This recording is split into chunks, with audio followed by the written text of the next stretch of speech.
Welcome to another edition of Expanding Mind.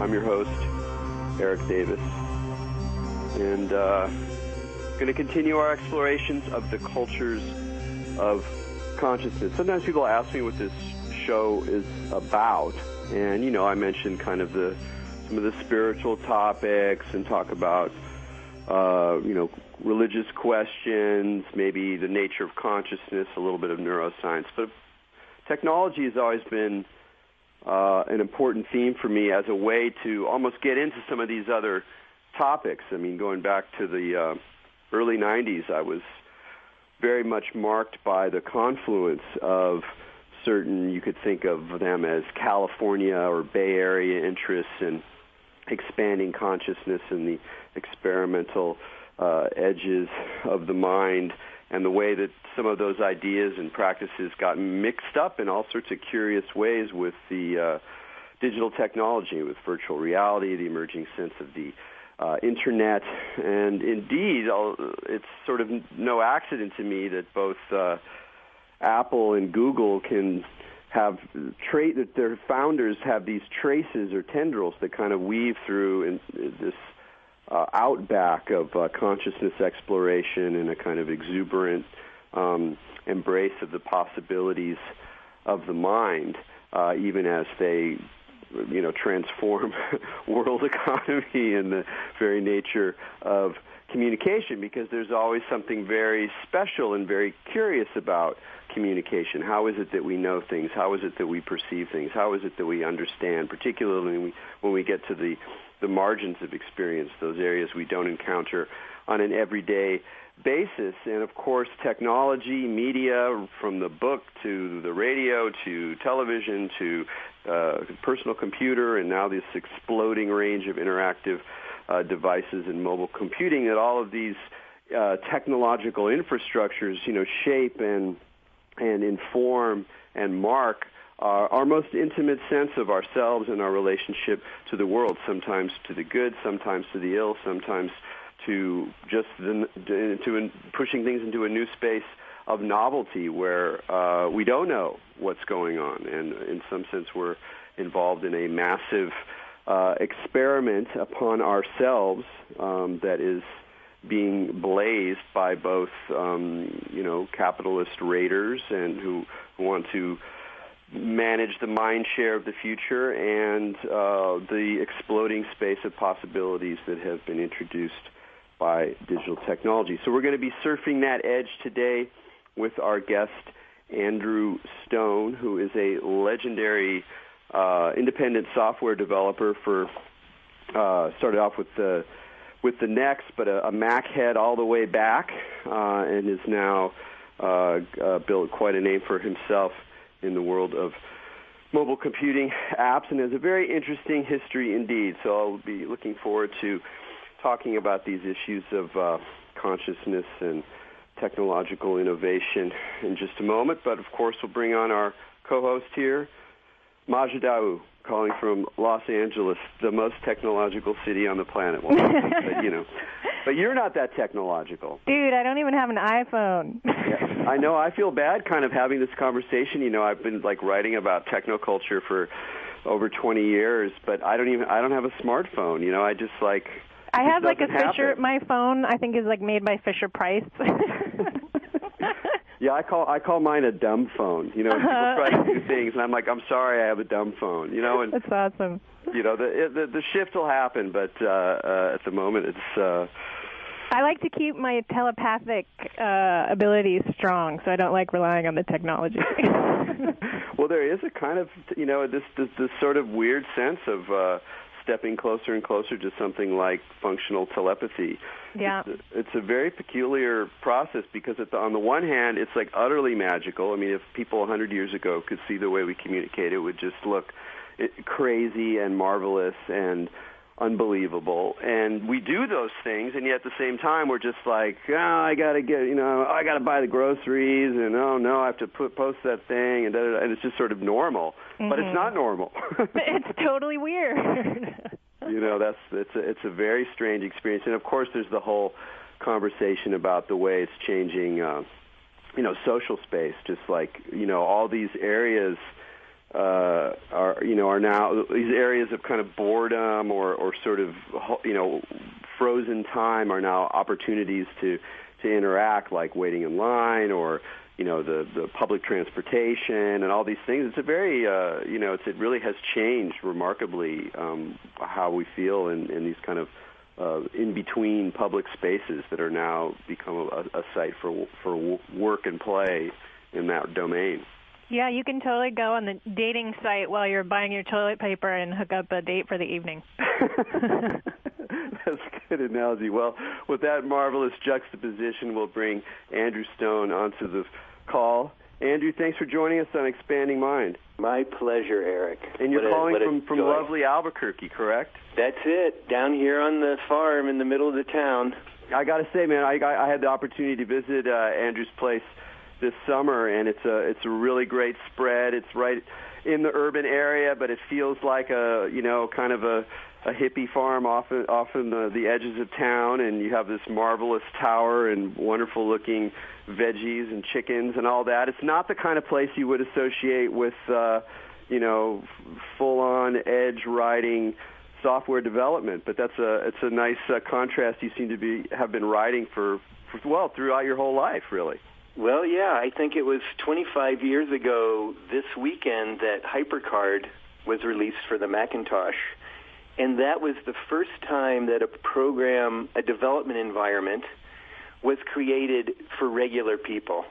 That was going to be, it turned out that the Mac was amazingly easy to use, but it was almost impossible to program originally. And so HyperCard was like Apple's first effort to let's create, it really turns out that it's sort of the father of the Internet, because you created a stack of cards, so that would be like web pages really linked together, and they had, these wonderful hyperlink things. That was the word hyper. Everything was hyper back then. And but that was a way that regular people, i.e. non-programming types, were getting sucked into the possibility of the Mac.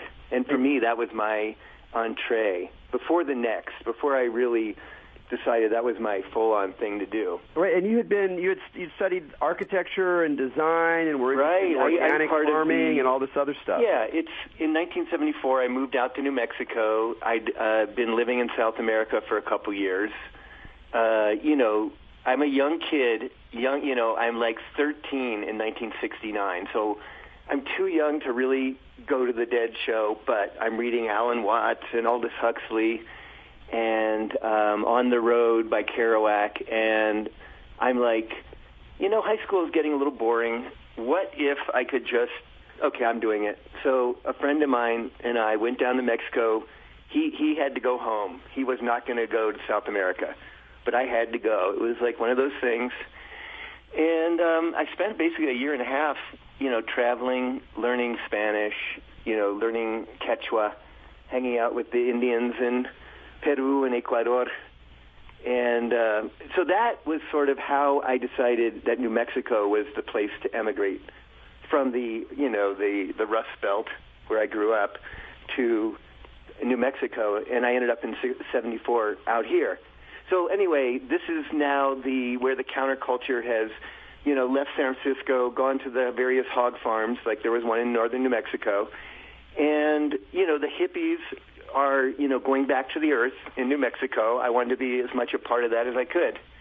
So that's sort of where the architecture thing came in, because then we were just beginning to understand solar architecture, passive solar design, and that was the thing back then. So, and it's gone on to really influence New Mexico. It's funny about New Mexico is kind of like the hidden story of the counterculture, because in the when people reflect back on the 60s and the 70s, and they think about of course California and what happened in New York and upstate New York, and certain events that happened they had better press, and they don't really quite remember how much happened in New Mexico, and still how much of the shape of New Mexico, the architecture of New Mexico, particularly in northern New Mexico, is influenced by the very culture that you were helping to foment. And that everyone, it was sort of like the same pull that people must have felt to work on the atomic bomb in the 40s and 50s. It's like, this is the challenge.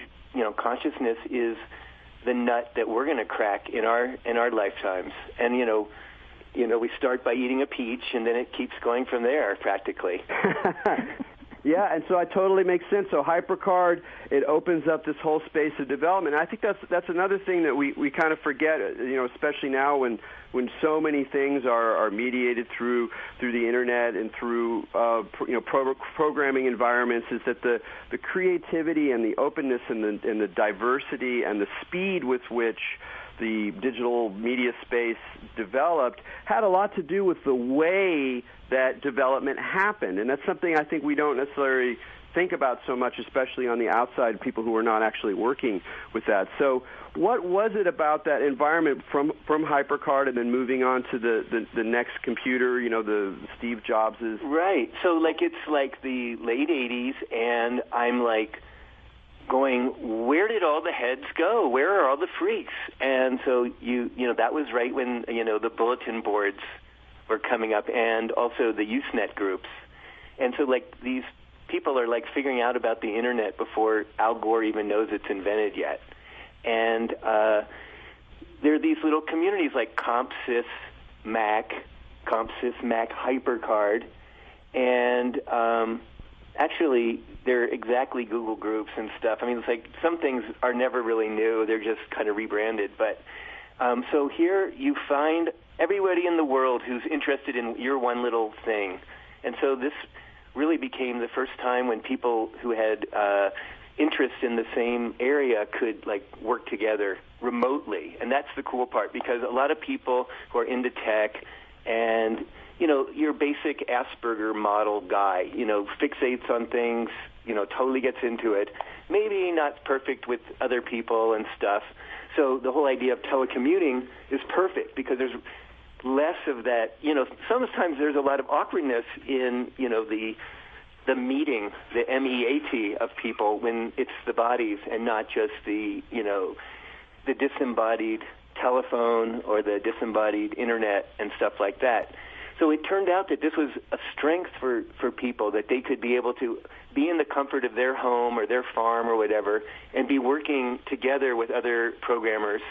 And this was really the advent of this notion called abstract data types, which was the father concept to object-oriented programming, which now we just all use. And, you just drop in a JavaScript and now you have, your website's hooked up to a database. Well, all of that, the complexity of all that has been hidden in the fact that, people have been standing on giant shoulders over and over ever since basically Alan Turing.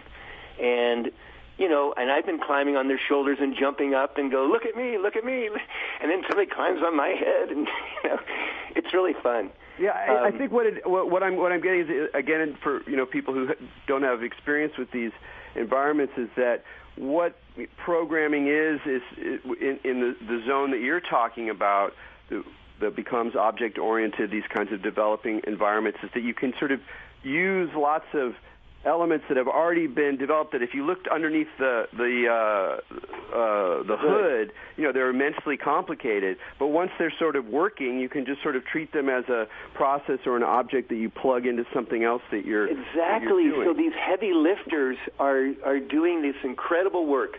Right now, the world is transformed by the phenomena of Stack Overflow, which is where programmers show off their knowledge by answering everybody's questions, and then it's peer-reviewed, so the best, rightest answer filters up. And so anybody doing, App Store development now can basically have access to 1 million engineers' experience.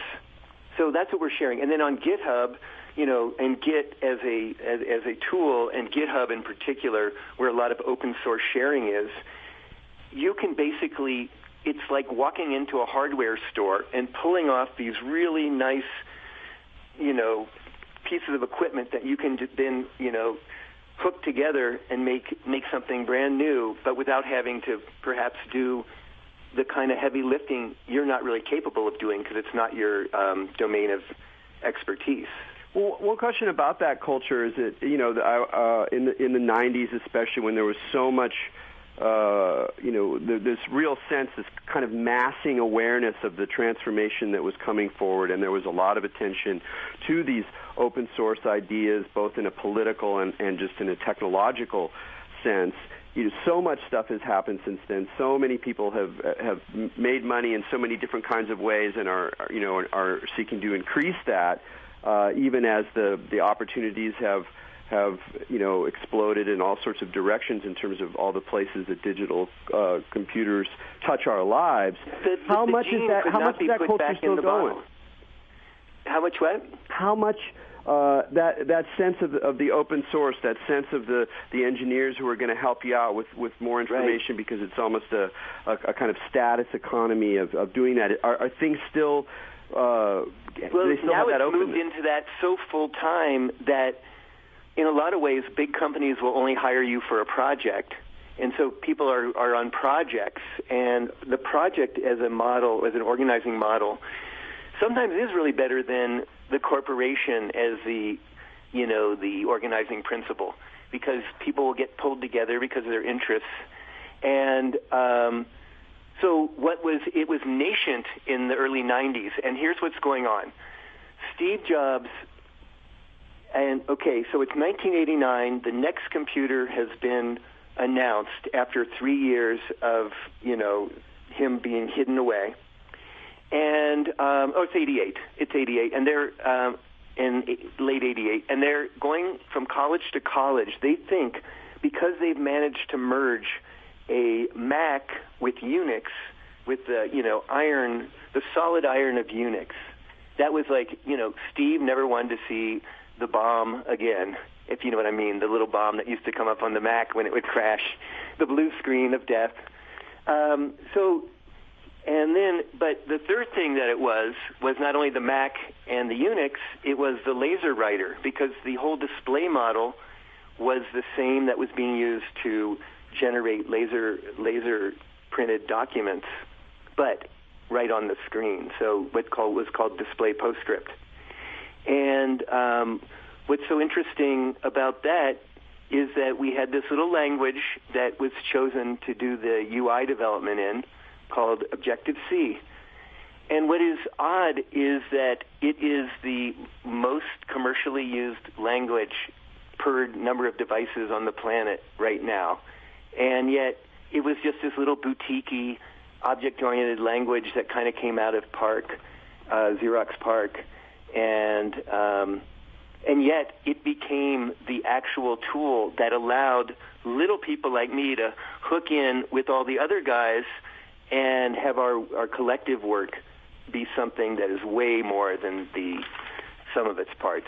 So you worked with Steve Jobs at the Next, and it's been really interesting since he died, watching the sort of the world process the meaning of his life. And you know, I was particularly interested, of course, in that people had to engage some of the, you know, California aspects of his existence, and sort of have to go, well, you know, you got to acknowledge that he, you know, thought LSD was one of the best things and best experiences of his life, and, you know, he went to India and he was a Buddhist, and so all these like very like not the norm aspects of his own personal life, you know, came up. But what's really been part of the sort of dialogue, of course, almost as a way to not pay attention to his debt to Whole Earth Review and a kind of, you know, Bay Area way of thinking about systems that is influenced by Buddhism and psychedelics and things like that. Instead, it's been this conversation about, all right, he was an asshole. You know, is this how you get things done? And all these business. Do I emulate him and be a jerk to my employees, or do I, like, you know, try to improve on the model? And that's really been the kind of dominant story. How do you see? I mean, you know. Well, I kind of I have this luxury of 23 years of reflection on it. Right after I went to the next camp, which you have to do, I started writing this cool type styling program. I showed it to him. He loved it. And he goes, "You have to write the database for the next." And so I look over at my partner, and she's like, And then we said, okay, we'll do it as long as it has multimedia and, you know, sounds and pictures and stuff. And we did. And that was what was so interesting and critical to understanding Steve, is that he is this success in America. He leaves because the corporate raiders come in from PepsiCo, and now Apple is going to get all corporate. And he's going to kill and chop away any of his counterculture stuff. Anyway, so he leaves that, but he did want to redefine himself. He was really trying to distance all that crazy talk 70s stuff where, the story at Apple is, it was like they only wanted to know if you had drugs to see whether or not you were sharing them. And so he was trying, in a way, it was a very dark time, including even the Black Next and whatever. And then the story of how it's originally pitched for academia. And, that's who the first people who got on board were all about the ideas, the philosophy, the connection, this new thing. We were setting up our next machines as UUCP nodes. So my friend John Barlow up there in Pinedale, Wyoming had one, and I had one down here, and, the Internet Mail is running on all of our little cubes. And so Steve, at this time, is trying to he has this vision, he's totally solid, and as far as his personality and stuff, I mean, it's like I think people in my family have Asperger's, so I'm really, really used to working with very smart people who know they're right, and they can't tolerate fools, and I kind of get that. And they used to, Barlow would always talk about how Bud Tribble was Steve's human interface. In other words, they go in a meeting, Steve would kind of ram them, this and that and the other, and the guy moved so fast.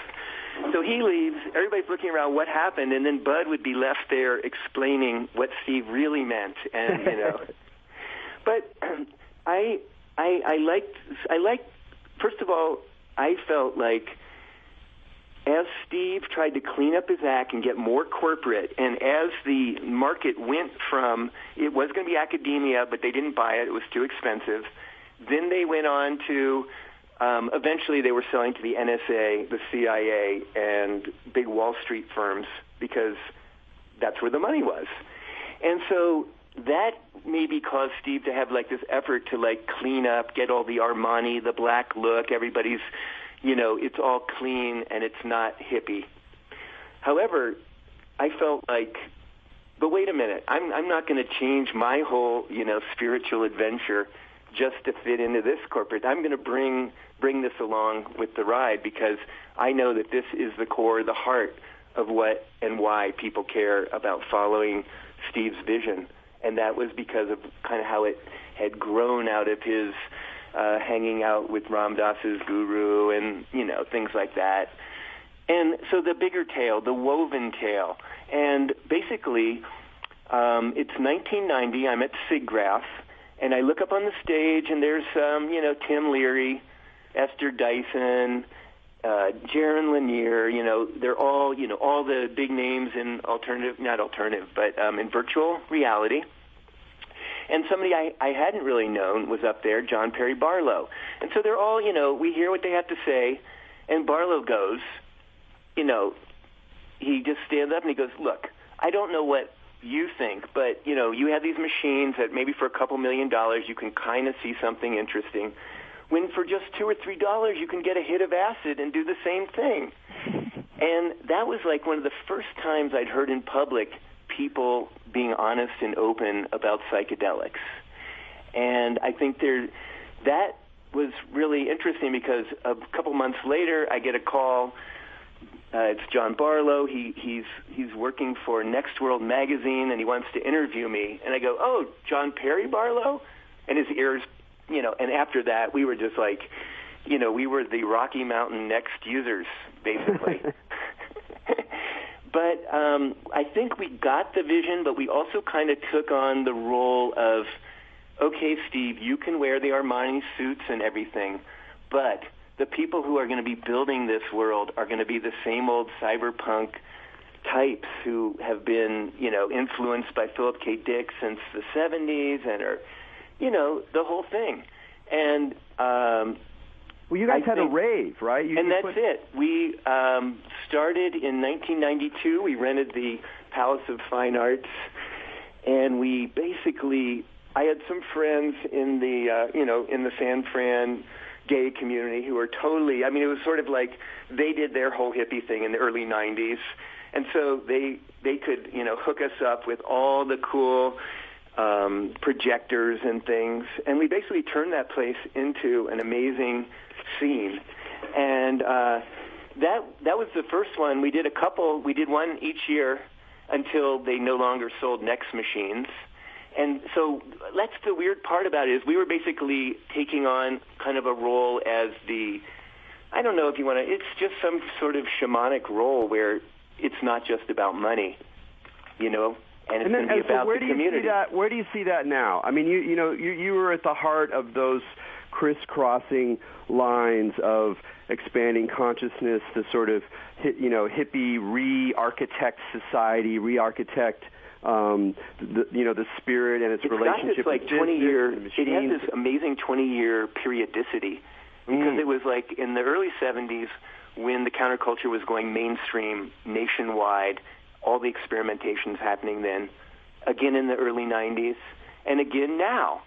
Except for now, the kids are like, oh, we're microdosing, and then they're using, advanced pharmaceuticals that I don't even know, I barely heard of, and then their attitudes towards cannabis and things. I mean, at least in the Bay Area, this is revolutionary, and the whole idea is to free the mind so that you can come up with all these fantastic, great ideas.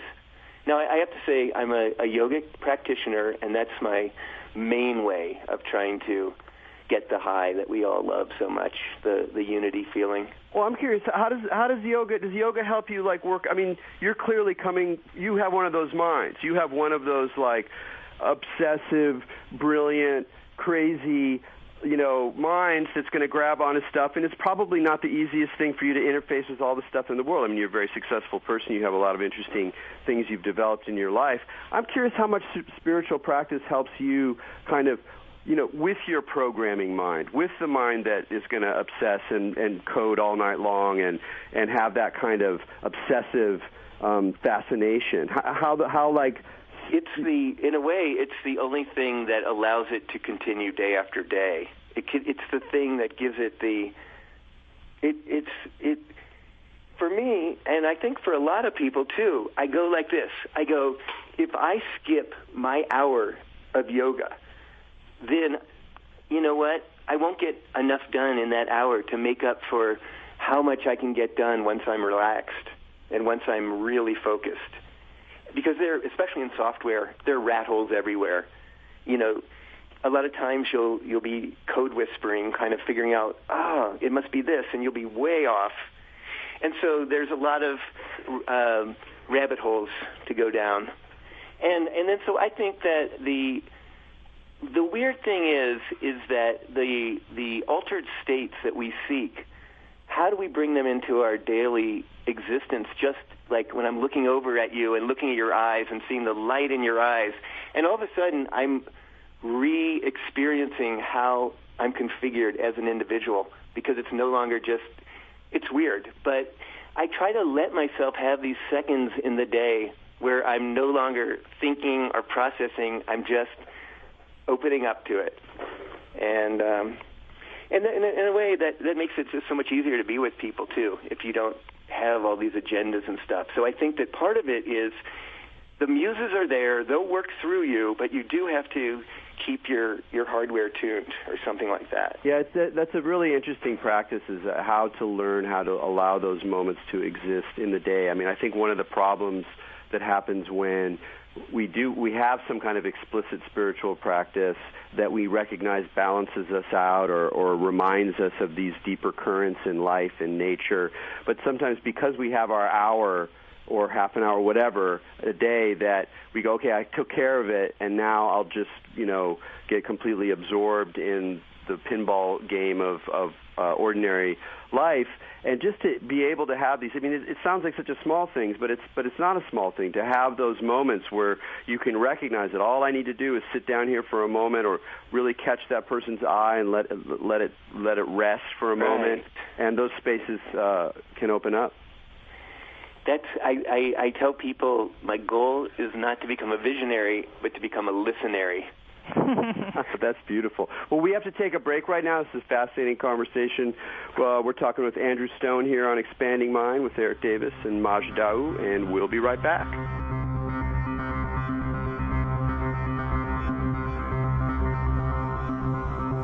Welcome back to Expanding Mind on the Progressive Radio Network. This is Maj Daou here with Erik Davis, and we're talking with Andrew Stone about computer-y types of things. And Andrew, I was curious. So you mentioned the community that arose within the programmers. And I mean, I think a lot of people have this idea that computer programmers are all very solitary, hermity types of dorky dudes that sit around by themselves for hours and ends. The dorky dude part is right, though.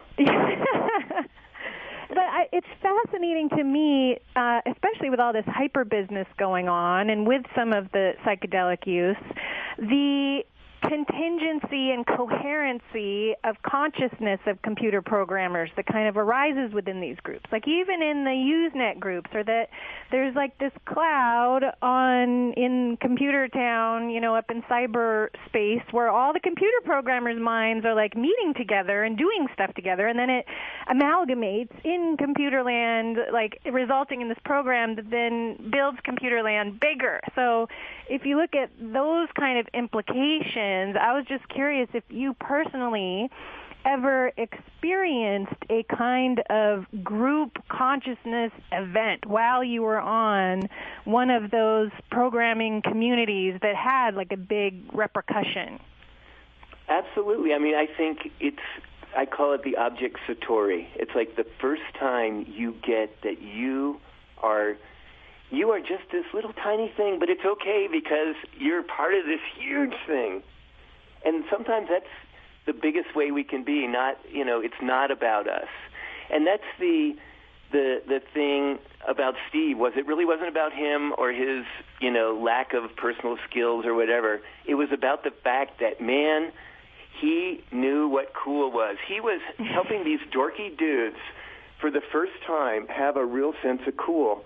And I think that's, and I would really credit people like Neil Stevenson and William Gibson, and of course, back to Philip K. Dick, really, of bringing the cool to the cyborg, cybernetic, cyberdelic kind of guy that I think really is how we imagined ourselves. And the whole possibilities, it was like we'd already taken the acid, now we wanted the computers to take the acid. And I have this email from Terence McKenna and our friend Soul Jerky, Spiros Antonopoulos, and we were discussing how it would be possible to make computer programs that would replicate or help people understand the DMT experience. And it's kind of cool. It took about 11 years later, some technology got developed at Apple. By the way, if you don't know this part, in 96, Apple buys Next for $400 million, but something odd happened on the way to the bank, which was simply that Steve installed himself as CEO and all of his buddies from Next as vice presidents at Apple. So somebody asked me, Andrew, what does this mean for you? I go, I think it means I got a raise. And so now all these guys are, now we have this, this power. Yeah, it's all of a sudden, now it's going to be like real people are going to be able to use our software, because it turned out that the Next, it got very dark, and this was something that I think is part of the story, is that he tried to sell it here, he tries to sell it there, it's not working. And so when things fail, people are being blamed, people are being fired, and this is how I explain how to be an indie. An indie is somebody who is very much in the circuit of everything, but he's just far enough away from where the thrashing goes on, that flying objects don't hit him. And that's how I was able to maintain for all this time sort of relationship with Apple, where I have my sovereignty and my dignity as an indie. Yet, if they need something, they'll say, Andrew, you've got to, write this up. And I'm like, I'm on it. I can do it. And so it's sort of a feudal system where you have a little city-state outside the big city-state or something. And yet, what's giving you the power to do that is your other little buddies who are indies too. And something that was not even thought about then, because remember the software industry back then was things were shrink-wrapped. They cost $500 for stuff that already had bugs in it, and they knew it had bugs in it. And so we took it from this brick-and-mortar thing, and in 1990 we started shipping our software online where anybody could download it, and they would have to buy the key if they liked it, so they could demo it. And this freemium idea, I mean, it's totally the only way to go now. But like back then, nobody knew. I mean, there was no such thing as non-shrunk wrap software. And so back then, the only people that could, need apply were the companies that were big enough to do all that. And that's where the Next came in to kind of destroy all that, because the internet is being created. We're all linked together. We're just riding this amazing high of feeling like this is the future. So we got in so early that we were able to have success right away with our software. And so that was one thing that prompted me to stay behind the effort. But one by one, as it seemed to not going anywhere, people would drop off, and they would always write some nasty thing on the internet, which would forever haunt them, that they had given up the vision, the journey. And well, what happened to some of your friends that did that? Like, what happened to them in their lives? Well, another group, another group of young guys who got in real early, the Lighthouse guys. They ended up selling off to Sun Microsystems, and then their guy later became the CEO of Sun. And so some of them, so many of my friends are either in Apple or right around Apple. And the veil between Apple, inside and outside, that was one of my first tweets after Steve left the second time, which was basically that, the walls, the veil between this world, between Apple, inside and outside, are so thin. And it's because we're working on one, kind of massive project, or I feel like people feel like they are plugged in to human evolution or the evolution of consciousness, and and our little pathetic tools that we have keep getting better, but they definitely are connecting us. And like the Twitter thing, I just did as a lark. Yeah, well, talk a little bit about the things that you've done more recently. As part of Stone.com, where you go and you're developing apps as this independent developer. You're not part of some larger, corporate kind of structure. And you got in there right away with your Twitter app and stuff like that. Yeah. So you're trying to move into this new space that's exploding with all of these mobile devices and apps and that kind of zone. So you sort of carried forward that spirit that you had with the Next and with the Macintosh back in the day now into this this mobile app zone. What's that? How does that carry on the same sort of spirit? Well, what's so odd is that each time we get these new challenges and stuff, it's like the good old days all over again. And so, I immediately developed a couple really intense computer science type programs, for drawing and doing audio and blogging and stuff like that. And they did all right, but just on a lark, I said, I have to build a Twitter client. I'd heard that story about the guy in Egypt who gets put in jail, tweets out help, and then his friends come and save him. And so I'm like, that is so cool. I'm going to build a Twitter client that has a button, an emergency button. Now, that turned out to be a really stupid idea. And by the third version, that thing was gone, that button. But what had become apparent was people were finding that Twitter was really interesting when you could upload pictures and upload audio and upload video and a bunch of other features that Twitterator, our project, brought to the platform first. So I got to once again participate in the design and the way it's going to go down in my own little indie way, because there's other indies doing other clients, and we're all kind of looking at each other's cool features, trying to top each other.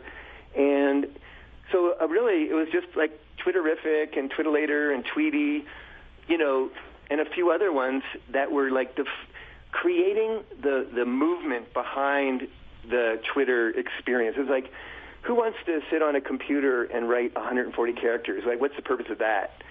So, but when you're in line at the bank, or, like you say about that moment, the interstitial moments that used to be waiting, now we're tweeting, advice to some of the candidates: tweet less and maybe vet those tweets in the cold light of day.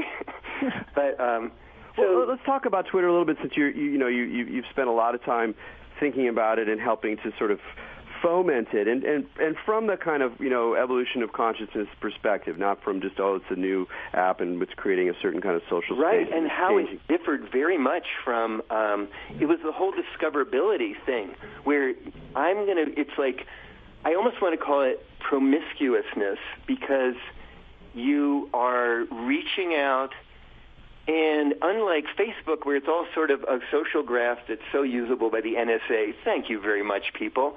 You do your work. You do our work for us. And, there's that.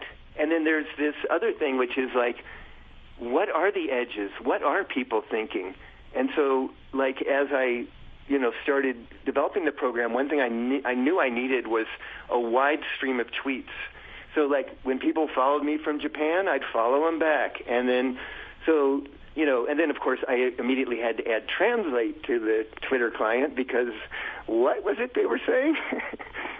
And so Twitter turned out to be this amazing mashup where you're taking, somebody made a tweet shortening service, and somebody has a place if your tweet gets too long, and then different image services.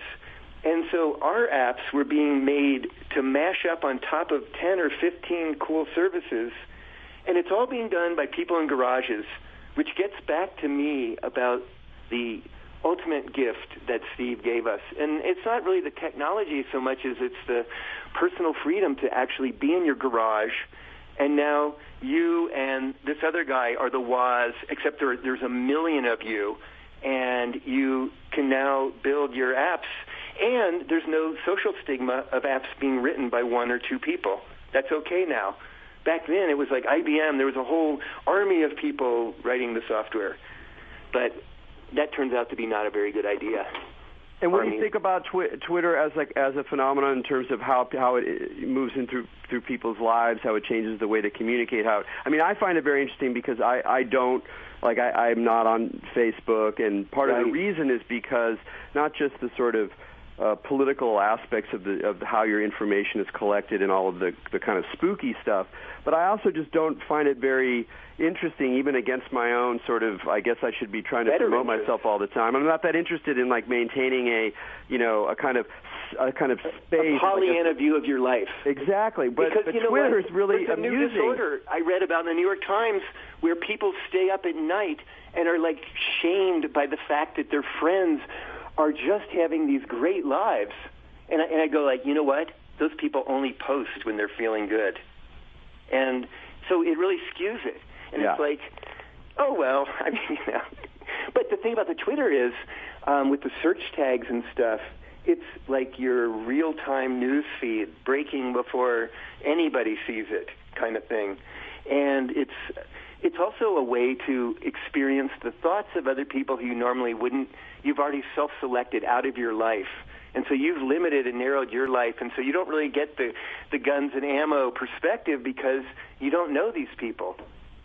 And in fact, you've created a way to like kind of cut them out of your life. And then so you're like, I can't believe Missouri says that guy's great or whatever, and it's like, well, you really need to have a wider tweet stream or something. Well, but that's a very interesting component of it as well, both with Facebook and Twitter, because you can moderate the feed streams, right? So it becomes this consciously chosen view of reality, right? Like some dudes, they call the Playboy models tweets or like whatever. Like, there's some people whose streams are consciously edited to only have like Paris Hilton updates and stuff like this. So there is that that works on good sides, but also not so good sides, and that people's realities are being formulated by these streams of consciousness that they're choosing to put in. And while it can be very expanding, I think the reality for a lot of people is that it's really just kind of horrifyingly pigeonholing. Self-limiting. Yeah. And Twitter is going to at least take you a little further away from that than Facebook, but it could have the same phenomena. And then, basically we are going to bore ourselves with this, and we're going to have to come up with the next cool thing to do. And it may be and for me, it's like I started a coffee clutch for programmers in Albuquerque, Cocoa Conspiracy, about 4 years ago, because I realized, there's something to that whole really just being with people, even if you're just sitting around all on your Macs and iPhones programming and not even talking to each other. Sometimes you just got to get together. And I've noticed that it's become more and more social and less about work, because obviously that's this critical need that's going unmet, or that we're going to have to create structures for in our digital lifestyles. Well, I want to just bring in another, element that we haven't talked about too much, is that you mentioned it earlier. You were a participant in Rick Strassman's famous and notorious series of DMT experiments in Albuquerque, and you talked earlier a little bit about how you could use computers to model that experience and things like that. How much have you drawn from really that deep, very intense, very otherworldly kind of experience in terms of your sense, intuitive, intellectual, of what we're doing to ourselves on a large scale with all this media, all this mediation, all this intense mediation? Is there some kind of relationship there? How do those things link up in your own worldview? Well, I think that first of all, it's really interesting and fun to be able to talk about the psychedelics I was given by the U.S. government. And so that's always, it's always an interesting topic. And the Spirit Molecule movie, I just find it fascinating that even though the work began on it in 2006, that it had to wait until 2012, Terrence's favorite year, to actually come out. And then it's really fun to talk to all these younger kids, programmers and stuff, who are building the Facebook and Path and this and that and the other, and hear their experiences about this. And it's for me, the interesting difference between DMT and some of the more classic psychedelics is that the level of personal, it's as though the divine is actually personally, this is really personal. This is about your own thing. And so, unfortunately, it tends to create more questions than it answers. But that's okay. That's what you're going to come away with, learning that, yes, the paradox of reality, I guess I can live with that now. Maybe I don't need to seek absolutes. Maybe this sense of unknowing that is just around the corner all the time. Well, first of all, now you know that if you rip away reality, then you have this other reality. Well, how do you continue your life realizing you may or may not even be on this plane of existence? Well, what I'm getting from you is that, I think sometimes people approach spiritual experience and psychedelic experience as if they're going to discover something. They're going to really find out something. They're going to uncover and get whatever it is, the connection with the world mind, or the alien mushroom, or their inner guru, or whatever the sort of framework is. And what I'm hearing from you is that it actually, in some ways, it becomes a way of getting used to not knowing, getting used to... And there's a lot of humbling with it, too. I mean, one of the most distinct things I remember are these entities are kind of smugly going, "Look who just woke up." It's like, okay, I'm sorry, but maybe I'll pay more attention now. Well, it's true, because those are things that have existed, it's true. It's our perception. Right. Which grows, not the reality, right? Right, exactly. It's allowing ourselves to just take the time to perceive other things. Yeah. Use your body as a lightning rod.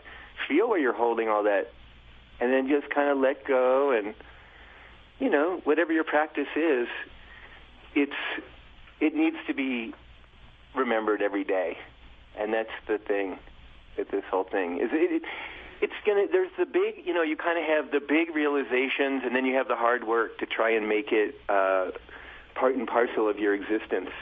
What's your hard work right now? For me, the hardest work is that I'm raising kids, my daughter has special needs. She has CP, and she has like a brain like mine, but then she has some other challenges, and so it's like, people go, "Oh, I'm going to go seek a teacher," and I chose what's called the householder path in yoga, which is, you continue to have a job and you have a family, but you still do your practice. And then what comes to you are exactly the people that need to teach you the hard stuff. It's like, those lessons about humility, about what can and can't be done in a life, what is realistic, what isn't. And so it was like the whole idea of the bad trip is the one that kind of ends up teaching you more about yourself, as opposed to, it's all light and bliss. Well, it is, as long as you don't, fall into the all the pit of dark. So I'm curious too, as you go through and you get older and you're dealing, all this stuff with family, and you have this, a rich life. Has it changed your enthusiasm for what's happening with technology? It doesn't sound like it has. And no, I think I'm just so excited that my people are here now. It's like I feel like the 20-somethings, already share my views on so many things and about the way we want to go about doing it and how we're going to do it together, kind of thing. And it's about how it's a group effort and how the individual is clearly important, because you will be called to do exactly what you're supposed to do. The thing is, what happens is the more, if you travel the path, then what gets stripped away is your own sort of idea about what it is that you're going to be doing or how you're going to be doing it. And then it's kind of weird. But in other words, it seems to me if you really go on the path, then more mystery arises. Not like, oh yeah, God, great guy, you ought to have lunch with him sometime, or her, really. So what's up next for you with technology? I know you don't want to talk about specific things that you're working on, but it's amazing how many large companies have been trying to hire me lately. So I don't know. I want it to be something that's really cool and fun, and I think that the Twitter thing, we've already done that, and Twitter's kind of making a move to consolidate their own holdings or whatever. So it's kind of a nice time. It's the harvest, so this is a time to do a little less software and do a little more, put the pickles in the jars, can the peaches, just kind of be attentive to your life. That's sort of like the missing thing, that secret thing. It's like you have it all the time. It's just it was there the whole time. You didn't see it because, you know, you're tripping over what you want to do next or something. So I don't know, maybe just really being present would be a good thing for me. Yeah, it's a fascinating thing, too, when you think about how much technology helps and then also hinders that process. I mean, it's easy to see the way that it hinders it, kind of obstructing our, distracting ourselves from that opportunity for presence and inhabiting our lives. But at the same time, it's clear that all these ideas and all these practices continue to be a very important part of people's lives, even as they go forward with all this technology stuff. So it's an interesting paradox. You're right. Yeah, it is. It's the typical problem of the Aquarian. He's rooted deeply in the past and in the future. And those are the things that make the most sense. Yeah. Well, so, Andrew, we got to wrap it up here. I just want to thank you so much for being on The Expanding Mind. Thank you, Eric. And you can go check out more of Andrew's work at stone.com. From Maj and me to all you out there, keep your minds open.